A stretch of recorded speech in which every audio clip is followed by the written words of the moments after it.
මේ ශ්‍රී ලංකා ගුවන් විදුලි සංස්ථාවයි.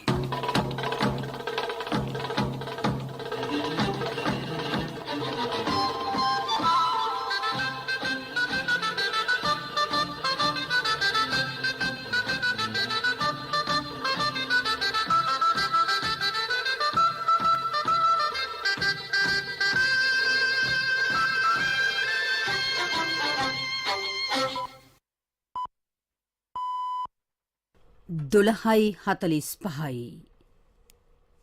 මේ ශ්‍රී ලංකා ගුවන් විදුලි සංස්ථාවයි. මෙන ප්‍රවෘත්ති. සුබ දවසක් වේවා. සේනාධි රංකල් YouTube නාලිකාවට ඔබ සෑම දෙනාම ආදරෙන් පිළිගන්නවා. අද අපි කතා කරන්නේ කල්පනා කළේ අපේ ගුවන් විදුලි සේවය ගැන. අපේ ශ්‍රී ලංකා ගුවන් විදුලියට අදට අවුරුදු 100ක් පිරෙනවා. 1925 දෙසැම්බර් 16 ගුවන් විදුලිය පළවෙනි විකාශනය වුණා කියලා පිළිගැනීමක් තියෙනවා. නමුත් ඊට ඉස්සෙල්ලා 1924 මේකේ පළවෙනි විකාශනය වුණා කියන එක තිබ්බට සම්මතයක් හැටියට පිළිගන්නවා 1925 දෙසැම්බර් 16 වෙනිදා ගුවන් විදුලි සංස්ථාවේ විකාශන කටයුතු පටන් ගත්තා කියලා. මේක අපි ගුවන් විදුලි සංස්ථාවේ සම්බන්ධ නොවුනට අපි ශ්‍රාවකයෙක් හැටියට අපට ඒ කාලේ තිබිච්ච ප්‍රධානම මාධ්‍ය තමයි ගුවන් විදුලිය. අපි හැමදේම ඉගෙන ගත්තේ දැනුම ගත්තේ මේ ගුවන් විදුලි සේවයෙන්. ඒ වගේම මේ ගුවන් විදුලි සේවය අපට ලබා දුන්නු දැනුම අතිවිශාලයි. අපි කුඩා කාලේ මට මතක හැටියට මම ගුවන් විදුලියෙන් ආපු පළවෙනි වැඩසටහන මට මතකයි. මම කුඩා කාලේ බණ්ඩාරනායක මහත්මයාගේ වෙඩි තැබීම සම්බන්ධ වැඩසටහනක් 1959 වගේ මට මතක. එතකොට මම ඉතා කුඩා දරුවෙක් කාලේ. එතන ඉඳලාම අපි මේ ගුවන් විදුලියට ඉතා තදබල විදිහට සම්බන්ධ වුණා. අපිට පාසල් දැනුම ඒ වගේම විශේෂ විවිධ දැනුම් සම්භාරයන් අපට ගෙනාවා. අපේ කරත්ත කවි, ජන කවි, නෙළුම් කවි, ඒ වගේ ග්‍රාමීය වැඩසටහන්, ඒ වගේම මහජනතා කැමති ගීත, කාන්තා වැඩසටහන්, ඒ වගේම නාට්‍ය, විශේෂයෙන් මුවන් පැලස් වගේ දීර්ඝ කාලයක් ගිය නාට්‍ය වැඩසටහන මේත් මම හිතන්නේ මේක තාමත් ඒ වැඩසටහන විකාශනය වෙනවා. ඒක විශේෂයෙන් කියන්න ඕන ප්‍රවෘත්ති. ඉතා හරබර ගාම්භීර කටහඬ වලින් ඒකේ ඒ ගැඹුරක් තිබුණා. ඒ කාලේ නිවේදකයින්ගේ භාෂා ප්‍රගුණතාවයත් එක්ක ඒගොල්ලෝ කියපු ප්‍රකාශය කරපු වචනවල තිබිච්ච සත්‍යතාවය ඒ කියන ප්‍රකාශන අහනකොට ඒකේ තිබිච්ච ගැඹුර අපිට අද තියෙන ඒවත් එක සංසන්දනය කොට පැහැදිලිව පේනවා. නන්දසේන ලියන පටබැඳි, සිරිල් රාජපක්ෂ වගේ ප්‍රවීණ ප්‍රවෘත්ති නිවේදකයෝ, සුමනා නෙල්ලම්පිටිය වගේ එකෙන් තමයි අපි ඒවා හැව්වේ. ඊළඟට රාත්‍රී වැඩසටහන් තිබුණා. ධර්ම ප්‍රචාරයේ වැඩසටහනක් තිබුණා. බදාදා රායට ධර්ම දේශනාවක්. විනෝද සමය වැඩසටහන් තිබුණා. මේවායින් අපි දැනුම් මිඩුම් වැඩසටහන් තිබුණා. පස්සේ කාලෙක මම හිතන්නේ 1960 65 70 කාලු තිබිච්ච ගොවි සංග්‍රාමයත් එක්ක තරුණ ගොවි සමාජ වැඩසටහන්, ප්‍රශ්න විචාරක වැඩසටහන්, ඒ වගේම ඔය අද ඉන්න ප්‍රසිද්ධ ගායක ගායිකාවෝ කීප දෙනෙක්ම සංගීත කරලියට ආවේ ওই ගුවන් සංස්ථාවේ තිබිච්ච විවිධන ගායක පරපුර වගේ වැඩසටහන් වලින්.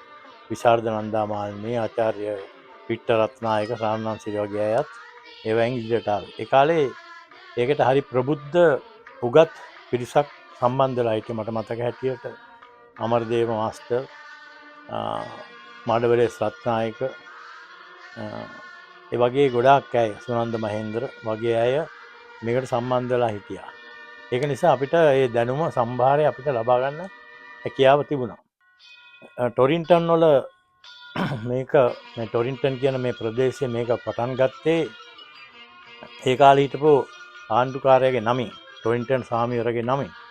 නමුත් මේ ටොරින්ටන් සාමිවරයා එච්චර හොඳ පිළිගත් පළපුරුදු ආණ්ඩුකාරවරයෙක් නෙමෙයි. එයා මිනිසුන් ලොකු පීඩනයක් ඇති කරපු පාලකයෙක්. ඒ නිසා පස්සේ කාලෙක රටේ කැරලි ඇති වුණා. පස්සේ මෙයා මේ මාෂල් ලෝ එක පාවිච්චි කරලා මිනිස්සු මැඩ පැවැත්තුවා. මේකට විරුද්ධ වෙච්ච ඒ කාලේ ඔබ්සර්වර් පත්‍රයේ අයිතිය තිබුණේ කොලට් කියලා මහත්තයෙකුට. එයා මහරජින්ට ලිඛිතව දන්නලා ඒ පස්සේ අග්‍රාණ්ඩුකාරයයි ටෙනන්ට් එයාගේ පුරෝහිතයයි දෙන්නම ලංකාවෙන් ආපහු ගත්තා. කොහොම වුණත් 1848 1850 මේ සිද්ධ වුණේ. 1948 කොට එයාගේ නමින්ම ටොරින්ටන් එක නම් කරලා ගුවන් සංස්ථාව ඊට ඉස්සරහා තියෙන රූපවාහිනියත් පිහිටලා තියෙන එතනමයි පිහිටවන්න අපේ යාට සිද්ධ වුණා. මේක මේ දේශමාමක ඇය මේකට ගොඩක් විරුද්ධ වුණා මේ ටොරින්ටන් චතුරස්‍රය නම සම්බන්ධයෙන්. ඔකට පියදාස වැලිකන්නගේ ලියපු සුදු සෙවණැලි පොතේ පැහැදිලිවම බලාගන්න පුළුවන් මේකට මේ මොනතරම් විරුද්ධත්වයක් තිබුණාද කියලා ඒ කාලේ මේ ටොරින්ටන් චතුරස්‍රයට ওই නාම ලැබීම ගැන. ඕක පිහිටලා තියෙන්නේ කුරුඳුවත්තේ. කුරුඳුවත්ත කියන්නේ ඕකට කුරුඳුවත්ත කියනවා. කුරුඳුවත්තු දෙකක් තිබුණා. එකක් ඔතන අනිත් එක මෝදර. දැන් මෝදර කුරුඳුවත්තත් ওই කුරුඳුවත්ත වගේම ධනපති නැත්තම් ලොකු පුද්ගලයෝ සම්බන්ධ වෙලා හදපු නිවාස වලින් දැදිච්ච පළාතක්. මෝදර කුරුඳුවත්තත් ඒ විදිහම තමයි. මෝදර කුරුඳුවත්තත් ඔය කොළඹ 7 කුරුඳුවත්ත වගේම ප්‍රසිද්ධයි. ඒ වගේම ධනපති පන්තිය පදිංචිලා හිටියයි කියලා කියන සාධකයක් හැටියට සොලොමන් ඩයස් බණ්ඩාරනායක මහත්තයා බංගලාව තිබුණේ කුරුඳුවත්තේ මෝදර කුරුඳුවත්ත.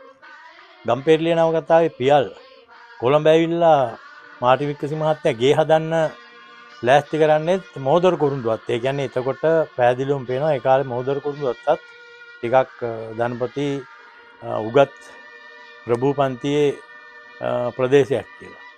කොළඹ 7 කුරුඳුවත්තට කිව්වේ කූඹි කැලේ කියලා. ඩබ්ලිව් සිල්වා මහත්තයා පොත් කියවනකොට හම්බෙනවා කූඹි කැලේ ඉස්සල මැරිච්ච මිනිස්සු ගිහින් දාලා සත්තුන්ට ගන්න දාන සොහොන් පිට්ටනයක් කියලා එයාගේ සමහර පොත්වල සඳහන් වෙලා තියෙනවා. පස්සේ කාලෙක තමයි ඔය ක්ලිපර්ඩ් ආණ්ඩුකාරය හැම විවෘත කළේ 1925 දෙසැම්බර් 16 වෙනිදා ගුවන් විදුලිය. එතකොට ගුවන් විදුලි රේඩියෝ සිලෝන් කියලා නමෙන් තමයි පටන් ගත්තේ. ඊට පස්සේ 1967 සිලෝන් රේඩියෝ සිලෝන් කියලා පටන් ගත්තා. ඒක විදුලි සංදේශ දෙපාර්තමේන්තුවේ දෙපාර්තමේන්තුවක් හැටියට තමයි පටන් ගත්තේ. ඊට පස්සේ කාලෙක තමයි ගුවන් විදුලි සේවය වුණේ. ඊටත් පස්සේ කාලෙක 1967 විතර ගුවන් විදුලි සංස්ථාව වුණා.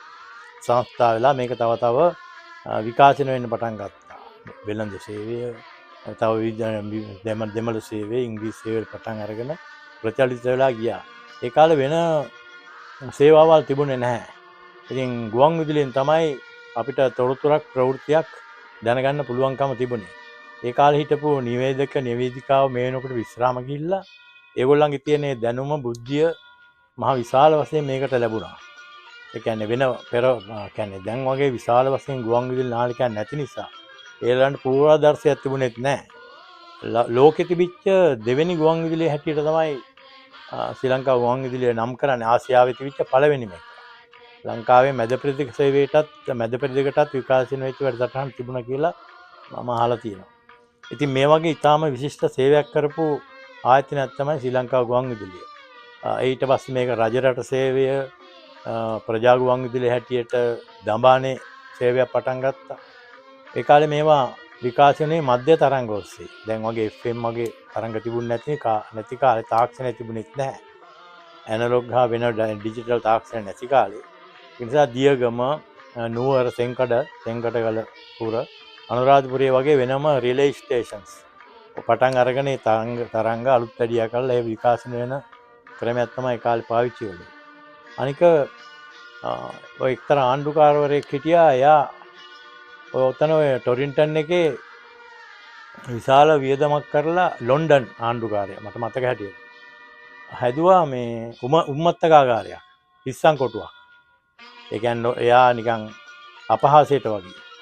නමුත් ඒක කරගන්න බැරි වුණා. මේ වෙනකොට මං හිතන්නේ ගුවන් සංස්ථාවේ යටිගබඩාව තියෙන්නේ උම්මත්තකාගාරය තමයි එකට පාවිච්චි කරන්න කියලා තමයි මම හිතන්නේ මගේ දැනීමේ හැටියට. මේ විදිහට ඉතාමත් දිග ඉතිහාසයක් අවුරුදු 100ක දිග ඉතිහාසයක් තියෙන ගුවන් විදුලි සේවය අදත් රටේ සාමාන්‍ය ප්‍රජාව වෙනුවෙන් ගොඩාක් සේවය කරන භාෂාව හොඳින් පාවිච්චි කරන ඒ වගේම සමාජයේ සෑම තරාතිරකම සමාජ කණ්ඩායම් නියෝජනය වෙන ආයතනයක් හැටියට මට කියන්න පුළුවන්. මොකද අපි පෝෂණය වුණේ අපි ශ්‍රාවකයෝ හැටියට අපි දැනුම ලබා ගත්තේ මේ වැඩසටහන් වලින්. මේකේ තිබුණ කාන්තා වැඩසටහන් තිබුණා. මට මතකයි ඒ කාලේ ඔබ කැමති කී වැඩසටහන් වලට නිතරම කියවෙන නම් තිබුණා. ගම්පා මහේශ්වරී හේරත්, ඒ වගේ පොල්පිටි මුර්තලානේ සීතා එම් ගමගේ, ඒ වගේම තමයි මේ ගුවන් සංස්ථාවේ තිබිච්ච යම් කටයුතු ගැනත් ලියවිච්ච දේවල් තියෙනවා. ගුණදාස ලියනගේ මහත්තයා ලියපු පොතක් තියෙනවා ගුවනින් ගිය ගොඩයා කියලා. ඒකේ පටන් ගන්නෙම ගුවන් විදුලියේ මේ විකාශනය වෙන ඔබ කැමති කී වැඩසටහනක කියවෙන හැඳින්වීමකින් තමයි ඒක පටන් ගන්න. ඒකේ කියවෙන්නේ ගුවන් සංස්ථාව ඇතුලේ සේවකයින්ට වෙන අකටයුතුකම් ගැන තමයි ගොඩක් වෙලාට මේ පොතින් කියවුනේ මට මතක හැටියට. ඒ වගේ දේවලුත් වුණා. ඉතින් නමුත් කොහොම වුණත් අවුරුදු 100ක් ගෙවෙන මේ ගුවන් විදුලිය අපිට ඉතාමත් ඒ කියන්නේ අපි කුඩා කාලේ ඉඳලා මේ වෙනකොනුත් අපි ආදරය කරපු අපි ආස කරපු බොහොම වැඩසටහන් විකාශනය වෙච්ච විශාල ප්‍රබුද්ධ ඥාන සම්භාරයක් රැස් කරගත්ත අය ජීවත් වෙච්ච දායකත්වය ලැබිච්ච ආයතනයක් හැටියට අපිට අදත් මේ ආයතනය ගැන ලොකු ගෞරවයක් ඒ වගේම ආඩම්බරයක් තියෙනවා.